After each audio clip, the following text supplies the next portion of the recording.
bien bonjour à tous et bienvenue dans cet épisode spécial d'Electron Libre où nous partons en Tesla pour Compiègne pour essayer la nouvelle Hyundai Ioniq, la version 100% électrique. On va pouvoir justement comparer, en plus il fait pas beau donc ça va être vraiment un essai réaliste pour le coup. On va pouvoir vraiment comparer la consommation de la Tesla de ce temps-là par rapport à la Ioniq de ce temps-là justement. Tiens. On va voir un peu si elle est vraiment aussi économique que ça. Voilà, donc on se donne rendez-vous tout à l'heure chez Hyundai. À tout à l'heure. Nous arrivons donc chez Hyundai. Alors, on va se garer là, ça sera très bien. Bien, bonjour à tous, nous sommes donc chez Hyundai à Compiègne, chez AAS. Nous allons faire l'essai de la Ioniq et les clés. Donc la Ioniq 100% électrique, puisque la Ioniq se fait en 3 versions. Ça se fera parce qu'elle n'est pas encore disponible en hybride rechargeable, mais ça va pas tarder. Donc on a l'hybride pour l'instant, la 100% électrique et bientôt l'hybride rechargeable qu'on ne manquera pas d'essayer dans un prochain essai. Voilà. Donc on est parti, on va faire le tour du propriétaire. Voilà donc la fameuse Ioniq 100% électrique. Tu peux faire le tour de la voiture, tu fais doucement pour bien tout montrer. Donc déjà les petits détails, on peut voir qu'il y a des entrées d'air sur les côtés. Alors c'est pour le flux d'air en fait, pour vraiment optimiser le flux d'air créé par les roues. On a donc une calandre fermée puisque il n'y a pas de moteur thermique, donc il n'y a pas besoin de refroidir quoi que ce soit, et en même temps ça permet à l'air de mieux circuler aussi. On a des petites appendices qui permettent pareil de générer le flux d'air pour que ça fasse moins de bruit aérodynamique. Donc on a des lignes très fluides, hein, c'est une belle voiture, hein, on peut dire qu'elle a un beau look. Les jantes sont semi-pleines, pareil. C'est la même chose que sur les Opel Ampera par exemple, ou Chevrolet Volt. Enfin, surtout Opel Ampera, parce que sur la Volt ils avaient des jantes différentes. Un type de comparaison.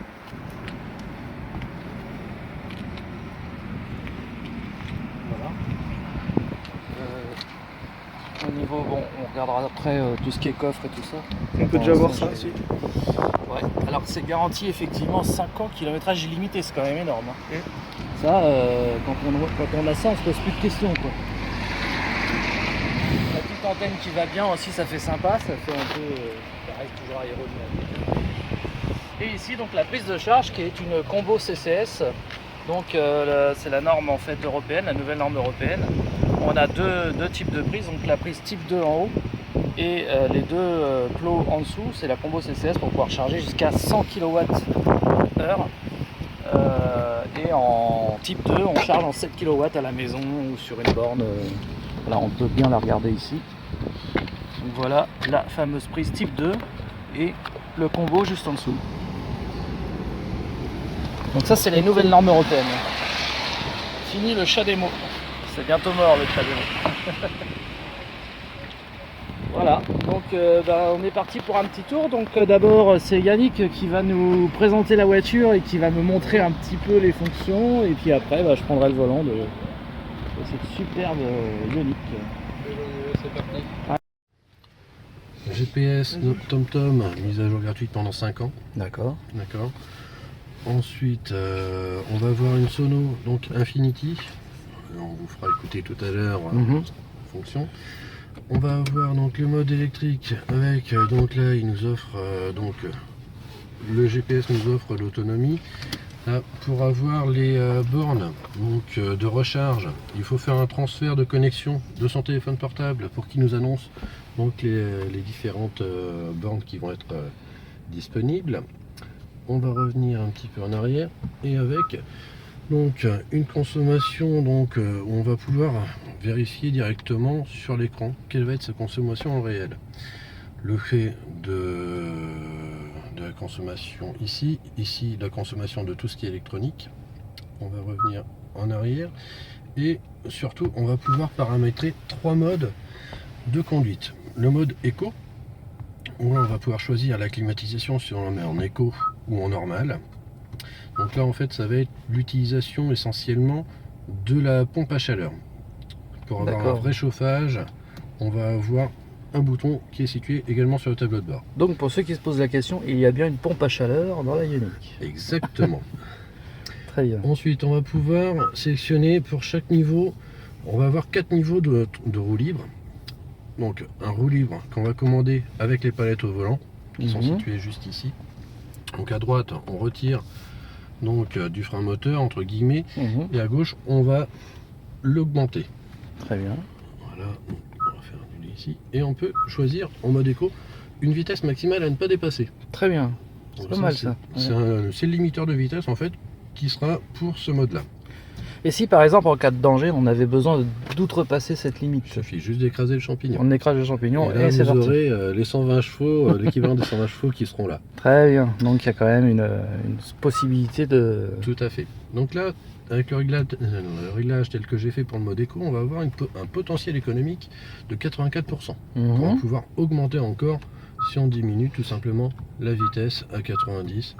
Et là, on devrait se rapprocher des 100%. J'ai jamais fait le test, voilà, on a remonté, on a 90.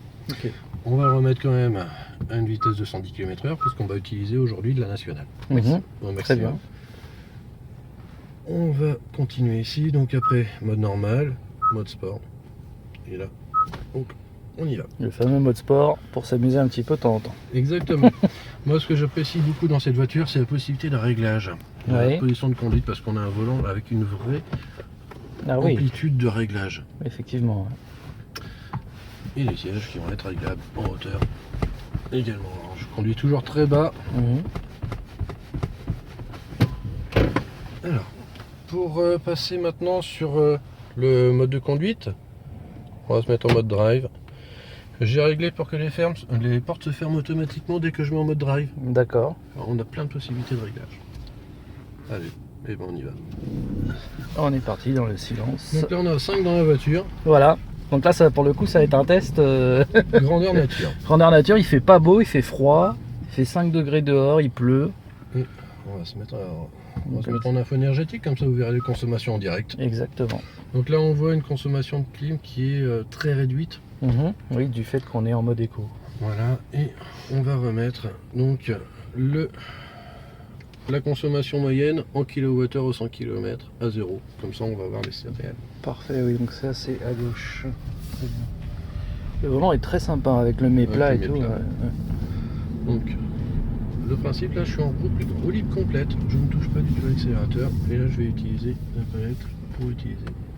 On va quasiment pas utiliser la pédale de frein avec cette auto.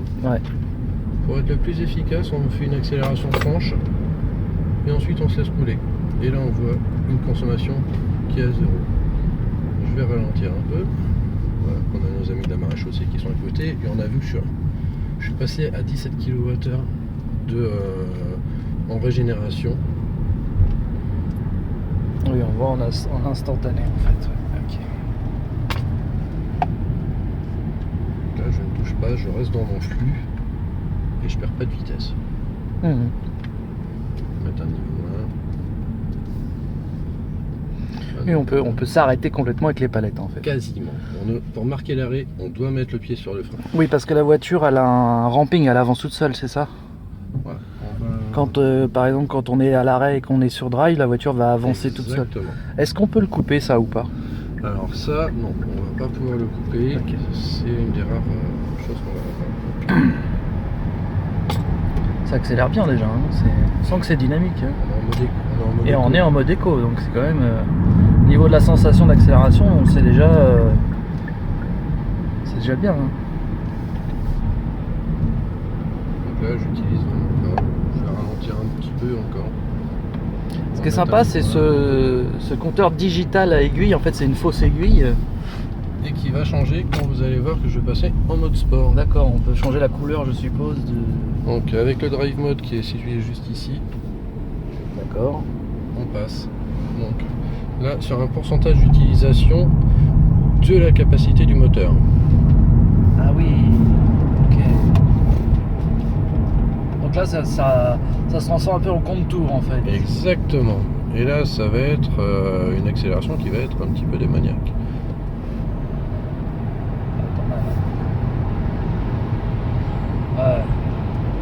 Là maintenant j'arrive en agglomération, je mets au niveau 3 de décélération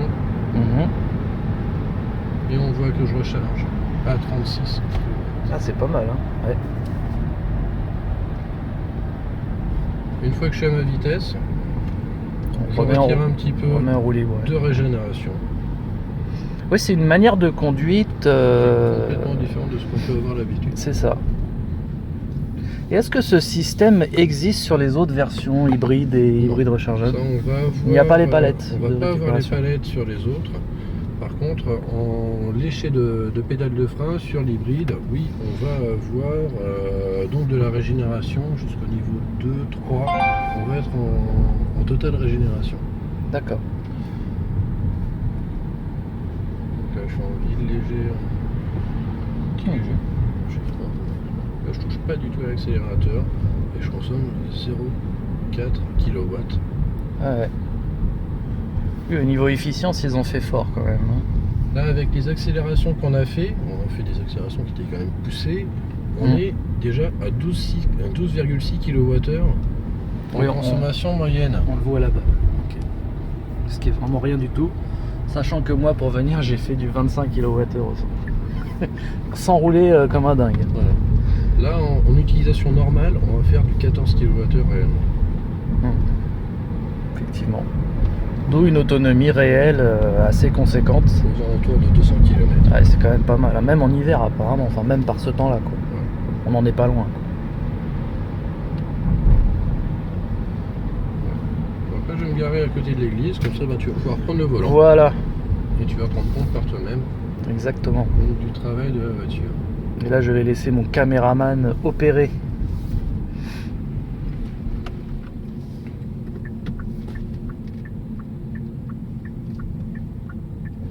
Et comme ça, on va tester en même temps la caméra de recul. On peut voir au toucher aussi que c'est des plastiques moussés, hein, donc c'est de la qualité. Et un plastique assez original. Ouais, oui, c'est pas mal du tout. On va avoir dans tous les plastiques intérieurs de la canne à sucre qui va être mélangée au plastique. Alors j'ai aussi appris que la peinture était éco-responsable. Exactement, avec 14% d'huile de soja et les sièges sur lesquels nous sommes assis. Voilà. Donc c'est de la fibre de bambou. La fibre de bambou. Donc vraiment ils ont pensé à tout pour être éco-responsable jusqu'au bout. C'est une voiture qui a vraiment été poussée. Alors, je vais voir si on peut pas faire demi-tour un peu plus haut. Comme ça je repars dans le bon sens. Par exemple, on a un virage qui est un petit peu serré et j'allume les capteurs à l'avant. Ah oui, d'accord. Là on voit, comme sur la Model S, les petits radars qui s'affolent. Et une petite caméra de recul. Très bien. Qui dirige. Qui est intelligente, voilà. Alors ce qu'on va montrer, on va lui montrer où on veut aller et elle nous y emmène. Est-ce qu'il y a le parc assist, c'est-à-dire le stationnement automatique sur cette voiture ? On ne va pas l'avoir sur celle-ci. D'accord. Et là, lorsqu'on est au niveau du rouge, on a à peu près 20 cm, on a vraiment le bord du pare-choc qui est là, et on va couper pour pouvoir parler sans avoir le bip. Oui. Voilà, position parking, et puis ben, c'est à toi de jouer. Hein. Eh ben c'est parti. Ok, donc pour avancer, on appuie sur la petite touche drive, en appuyant sur le frein bien sûr, et hop, la voiture, ah oui c'est vrai qu'elle avance toute seule. Voilà. Ça j'ai pas l'habitude sur la mienne parce que moi je l'enlève ça. Mais ça, nous, on l'a... Donc là on est en mode éco, on le voit, c'est marqué. On va prendre vers la droite. Quand je suis assis bas en fait, t'as réglé ton siège très bas. J'ai pas l'habitude de le régler. Non, ça va aller, ça va aller. C'est juste ça fait l'impression d'être assis dans une sportive en fait. C'est ça. D'être très bas. Donc là par exemple tu peux utiliser la palette pour rétrograder plutôt que d'utiliser le frein. Voilà, et une fois que tu es bon, tu relâches pour garder ta vitesse et être le plus efficient possible en fait. Ah ouais. Donc à gauche ça freine, à droite ça relâche. Exactement. On voit la petite batterie au milieu avec le niveau.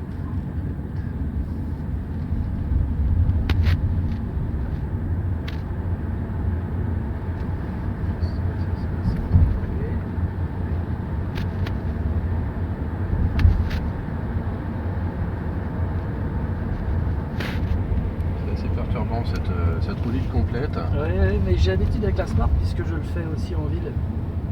J'ai un peu le même système. Par contre, sur les autres voitures, il n'y a pas. Donc, effectivement, comme j'ai plusieurs voitures électriques, et c'est vrai que c'est vachement bien cette histoire de palette. Il devrait le mettre sur toutes les voitures. Ça permet de régler vraiment comme on veut en fait la récupération. Exactement. En fait, moi je fais un peu un parallèle avec les poids lourds et les cars qui vont avoir un système de ralentisseur. Ils vont en fait boucher le pot d'échappement pour ralentir en fait le moteur, ralentir le niveau. Et c'est un peu ce comparatif là. On a une décélération qui est quand même très forte. Ouais.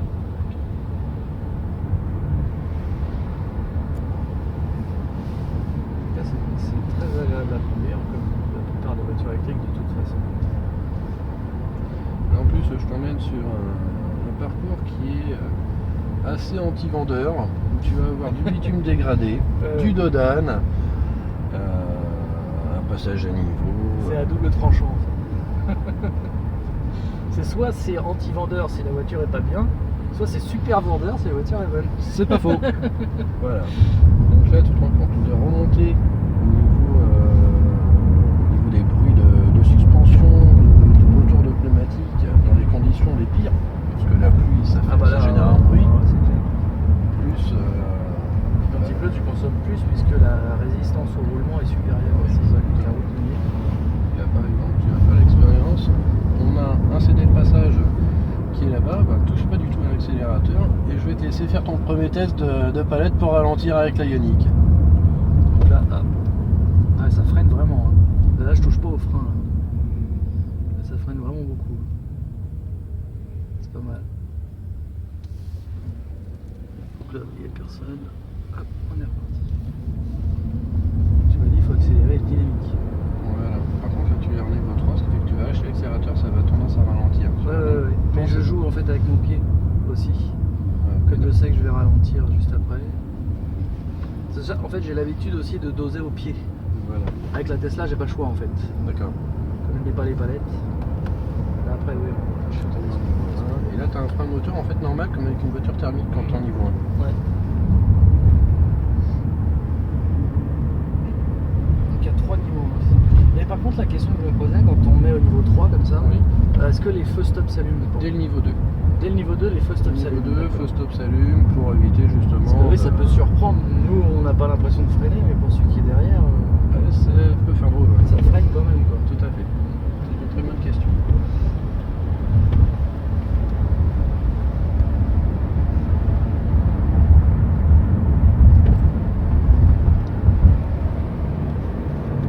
Donc là, sur le côté droit, en fait, tu as une petite tôle ondulée. Ouais, on va passer dessus exprès. Ce qui te permet de. Bah, franchement, on ne sent pas dans le volant en tout cas. Il n'y a pas de vibration, il n'y a rien.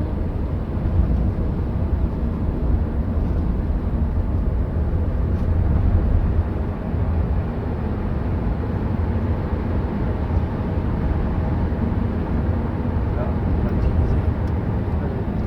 Là, tu vois, tu vas recharger 42 kW. Ouais, c'est vraiment super ce système de palette là. En fait, on joue avec. C'est ça. Tu vas avoir une belle compression et un maxi dodane. Donc la compression elle est juste là. Et le très gros dodane, ouais, il faut quand même bien ralentir. Bon, il est un petit peu hors la loi celui-là, le dodane. Oui, il est quand même limite. Mais c'est un bon test. Ouais. Au niveau confort, on est bien. Et on est à 5. Et on est à 5. La meilleure roue libre, laisse tomber. Comme ça, tu consommes pas du tout, tu vois. Ouais. En fait, avec cette voiture, pour être super efficient, il faut vraiment se servir de la roue libre. Quand tu as un feu rouge, tu lâches 500, 600, 700 mètres avant. Elle perdra pas de vitesse. Ouais. Et on va prendre à gauche. Gauche là. Ok. Tu vas réserver encore une surprise avec un beau passage à niveau. Ah, les passages à niveau. La bête noire des voitures. Ah oui, il est beau. Ah, on l'a pas loupé aussi. On va y aller franchement.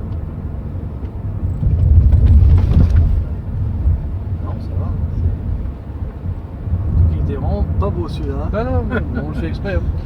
Je t'ai dit, c'est anti-vendeur. Donc là, après le pont, tu verras, on va prendre sur la droite. On va avoir une voie d'accélération qui va être très courte. Alors c'est on va dire quasiment la plus courte et la plus dangereuse de la départementale, enfin nationale, donc 200 aujourd'hui. Parce qu'on va accélérer sur une très courte distance avec un virage assez court. Donc moi, ce que je te propose, c'est que je te passe en mode sport, comme ça tu verras un petit peu la différence. Ok, vas-y. De pression sur le bouton et là on est en mode sport avec le changement de compteur. Ouais, qui passe en mode compteur. C'est à droite, hein, c'est ça. À droite, c'est ça. Et là tu vois, dès que tu vas effleurer la pédale Ah oui, d'accélérateur, bah, on sent tout de suite. Déjà.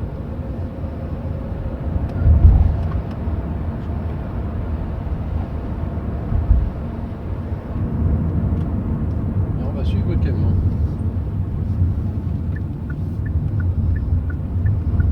Là, on sent qu'elle en demande. Donc là c'est très court et la voie d'accélération est très très courte. Tu vois, le camion va quasiment s'arrêter là, pour tourner. Et là ça arrive lancé, on va dire 110 km/h parce que tout le monde respecte les limitations en France. Bien sûr. Bon, on va y aller. Franco. Ouais, t'es pas encore à fond, t'es qu'à 85%. Ah oui. Ah mais il y a une résistance. Exactement, pour garder une marge d'accélération. Ah, Et là, tu vas appuyer sur le petit bouton que je t'ai montré tout à l'heure. voilà. On va mettre le régulateur, mais aussi on va faire l'assistance au maintien de voie. Et tu vois, sur le tableau de bord, Donc là, je me suis calé à 109. 109, voilà. Et tu m'as dit qu'il y avait un bouton là quelque part. Voilà, juste avec la voiture, c'est ça. Et là, Ça y est. la voiture, tu vois, elle va suivre. Ne touche à rien. Le volant, elle suit. Donc là, il y a comme un autopilote en fait. C'est ça. Faut même que je l'aide un peu, non? Même pas. La voiture va suivre toute seule. Tant que le voyant est vert, la voiture suit la route. Regarde bien. Et au bout de 10 à 15 secondes, elle va te dire attention, remets les mains sur le volant. Ouais. Ok. Voilà. Ah, c'est incroyable, il y a l'autopilote quoi. On n'y est pas encore. On y est presque. Là tu détailles et tu vois, elle te ramène au milieu de la route. Ouais. C'est en fait pour éviter qu'on s'endorme. Exactement. C'est pas mal déjà. Et là, on est en mode normal, on peut le mettre en mode actif qui sera encore plus réactif. Et pour mettre en mode actif, c'est. Il suffit juste de toucher au réglage, mais là on va le laisser D'accord. comme ça. Ah oui, là c'est pour mettre les freins. Ok. Ah mais c'est pas mal déjà quand même. Non, ça, je savais pas qu'il y avait ça sur. Chez Hyundai, Chez Hyundai, ouais. on a déjà ça depuis le Tucson D'accord. et même sur le Santa Fe. Là on va pas toucher au frein Ouais, on va la laisser faire. parce qu'on a donc l'assistance au freinage d'urgence et le régulateur adaptatif. Ah là, elle commence à ralentir.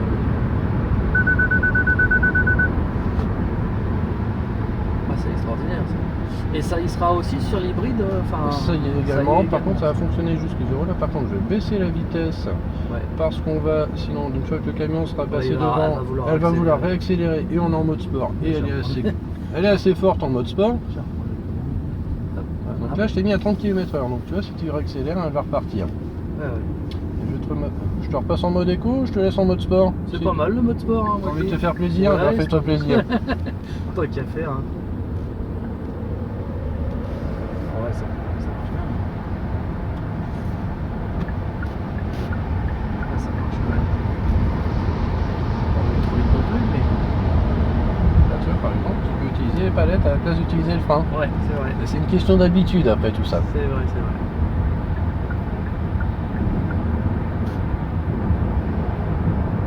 Ah non, vraiment super.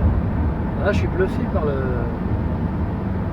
les lignes là, qu'elle arrive à suivre comme l'autopilote de la Tesla. En fait.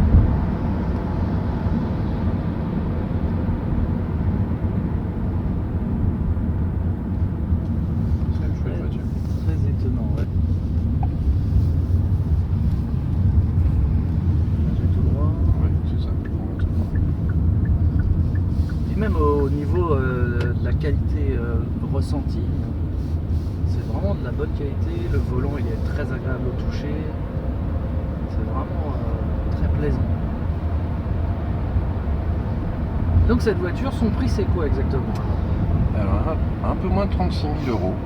Bonus déduit ou Non, non, prix de base. prix de base, d'accord. 6 000 € d'aide de l'État. Et si on a un diesel qui date de 2005 au maximum, on a donc une aide à la conversion du diesel à l'électrique qui est de 4 000 €. Ce qui fait que le véhicule revient à peine à 25 560 €. D'accord. Hors frais d'immatriculation et On a un peinture budget métal, là. bien sûr. Ouais. Donc en fait, là, il n'y a qu'un niveau de finition. Seule finition. Donc celui qui veut lâcher, c'est celle-là, quoi, telle qu'elle est là. C'est ça. Voilà. Il n'y a que la couleur qui peut changer. Là, on n'a rien de plus que. Non. D'accord. On va dire c'est le modèle entre guillemets de base. On va dire que c'est la Forte de l'électrique. Il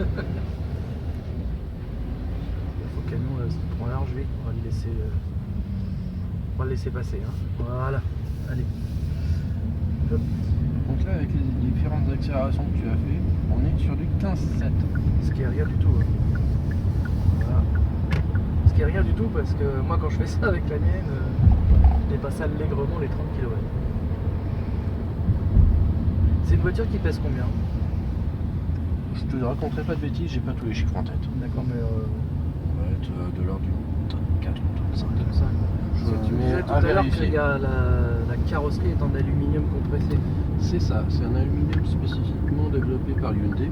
C'est par là, hein. Oui, on va remonter à droite. Et après, En fait, Hyundai est un des seuls constructeurs, si ce n'est le seul constructeur à faire 90% des pièces de sa voiture. Donc on maîtrise la chaîne de A à Z. Et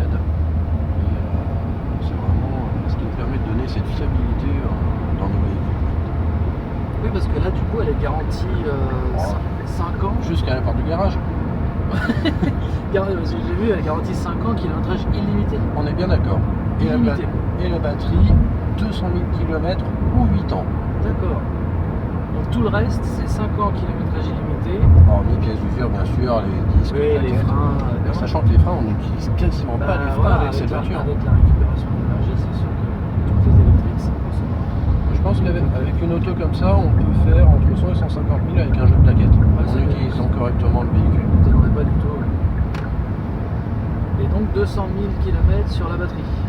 200 000 ou 8 ans. Ou 8 ans, oui, de termes et je suis pas Exactement. très bien. C'est déjà pas mal du tout. Hein. On n'est pas confiant dans nos voitures en fait. Et si un jour il y avait une évolution de batterie, est-ce qu'il y a possibilité par exemple de la mettre à jour? Clairement, aujourd'hui, on n'a pas assez de recul de ce côté-là. Donc je ne te dirai pas oui, je ne te dirai pas non, parce que j'ai pas les informations. Ça, c'est vrai que ça évolue quand même assez vite. Les autonomies, bien sûr. On est en plein boom là justement de pleine révolution justement de la batterie électrique. En fait, c'est carrément le début d'une révolution pour les autos. Ah mais complètement. Le marché automobile est complètement en train de changer. Si on m'avait dit il y a 10 ans tu vas vendre des voitures électriques, j'aurais rigolé à tout le monde. C'est clair. Tu me rappelles bien ça, donc. Oui, tout à fait. Alors après, si tu es perdu, le GPS il peut t'amener directement à la concession Hyundai la plus proche. Bah oui. Regarde, hop. On va faire C'est ce que j'ai fait avec le mien, moi, et ça m'a emmené chez service Hyundai. Voilà, mon code de position actuel. À 170 mètres, nous avons le garage et notre autoservice. Donc la concession où je travaille. Voilà. Et après, il suffit juste de faire définir comme destination. On peut même appeler directement. Et on va avoir une Attention, connectique j'arrive. Android Auto et Apple CarPlay qui vont être également de série sur le véhicule. Super, bah, je crois qu'on a pas mal d'informations déjà. Maintenant, ce qu'on va faire, c'est regarder un petit peu la taille du coffre, les places arrière, tout ça. Je la garde là-bas où elle était. Où tu veux. Très bien, Si parce tu que- veux la mettre à côté de la Tesla, Oui, bah, mets-la à côté de la Tesla. Pour comparer les dimensions, justement, tiens, ça peut être intéressant. Bien sûr. Et on voit. Hop. Je vais bouger l'IX20 qui est à côté, comme ça tu auras toute la place pour Ah oui. voir, faire un beau comparatif.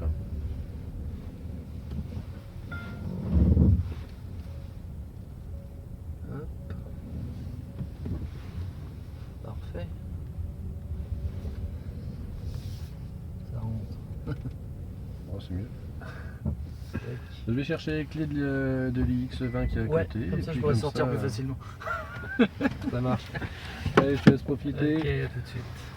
Comme ça, tu pourras vous montrer un petit peu Ouais. tout ça à la caméra. Justement, on va filmer un petit peu l'intérieur.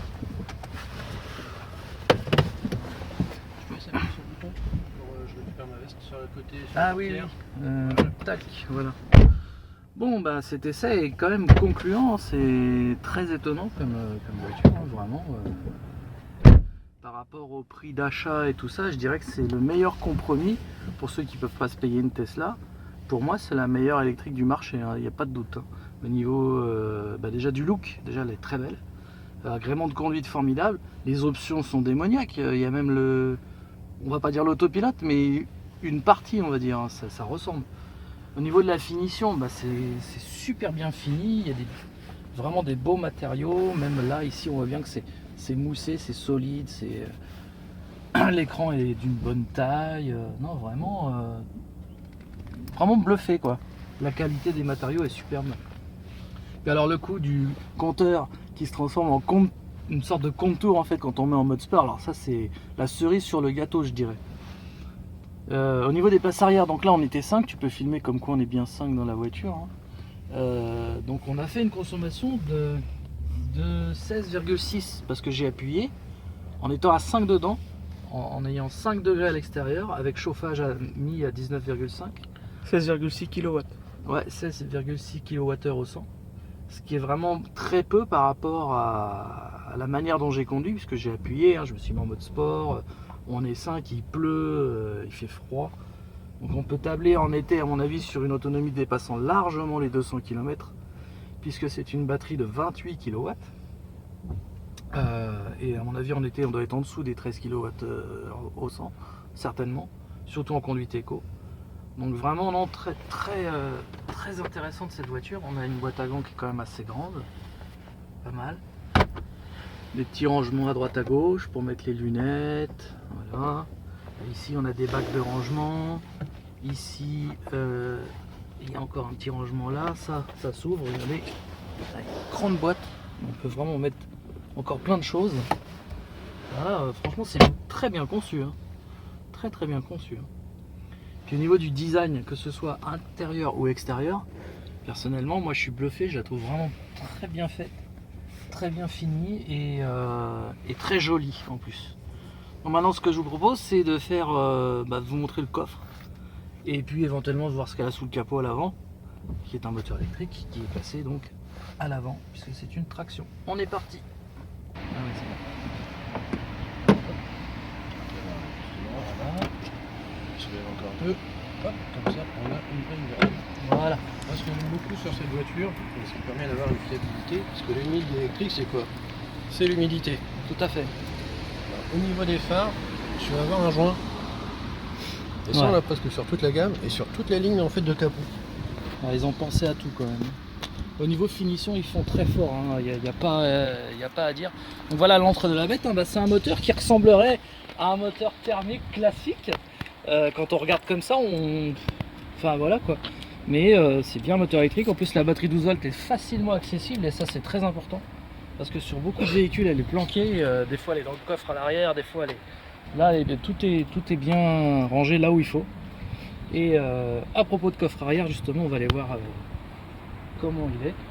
Mais voilà, hein, c'est... Le coût d'entretien, c'est quasiment nul. Ah oui tiens, On va avoir un coût d'entretien qui va revenir aux environs de 125 € annuellement. d'accord, une révision... C'est un contrôle. C'est un contrôle éventuellement de tout ce qui est organes mécaniques, suspension, frein, ouais, des liquides, changement du éventuellement. liquide de refroidissement tous les 2 ans. Donc il y a un liquide de refroidissement de la batterie je suppose, c'est ça? C'est ça. Qu'on voit vert là, ouais, d'accord. Ok.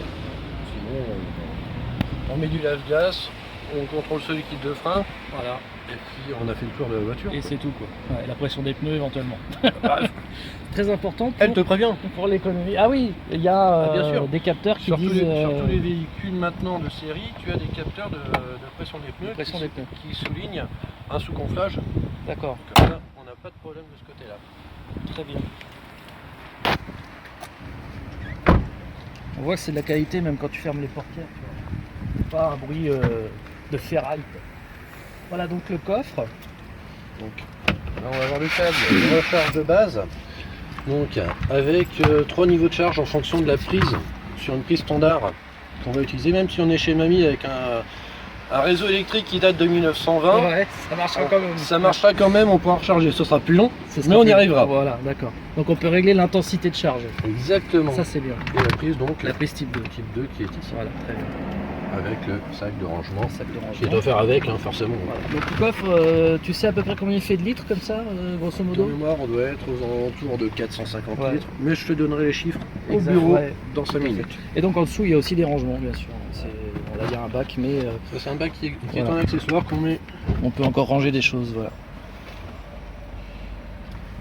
Et ben super. Super. On a une voilà. banquette qui se rabatte aussi. On a les, oui, en 2 tiers, 1 tiers, en plus on peut voir. Voilà, donc vraiment ils ont pensé à tout ce qui est pratique. Mais pour fermer, on se salit pas les mains. C'est tout bête, mais c'est. On voit tellement de voitures, on voit des traces. tu sais. Là, il suffit juste de fermer comme ça. Et hop, ça descend tout seul. Voilà. Impeccable. Bon, bah là pour le coup c'était un véritable essai complet. Et maintenant on va aller voir les petits détails techniques. On va passer au bureau. Voilà. Mais bah, si tu peux faire 2-3 photos après Grégory, Ouais. de la concession et de la voiture. Et puis moi pendant ce temps là je vais aller avec C'est bien à l'intérieur. elles sont là. Pour fermer, tiens. Un libre. Ouais. Donc, les pieds dans la main.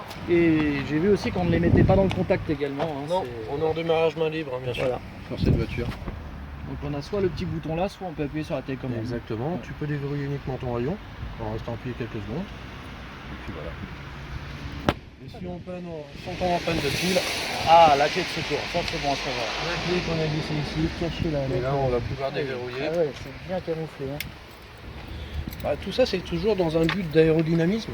Parce que si on a un gros travail qui a été fait en aéro, ces petits détails là, ça fait gagner le petit dixième qui va bien pour le. Ah, puis ce qui est bien aussi avec la clé de secours, c'est que si par exemple un jour il y avait un problème avec la batterie 12 volts, Exactement. et ben on peut ouvrir manuellement et ouvrir le capot et changer sa batterie. C'est ça.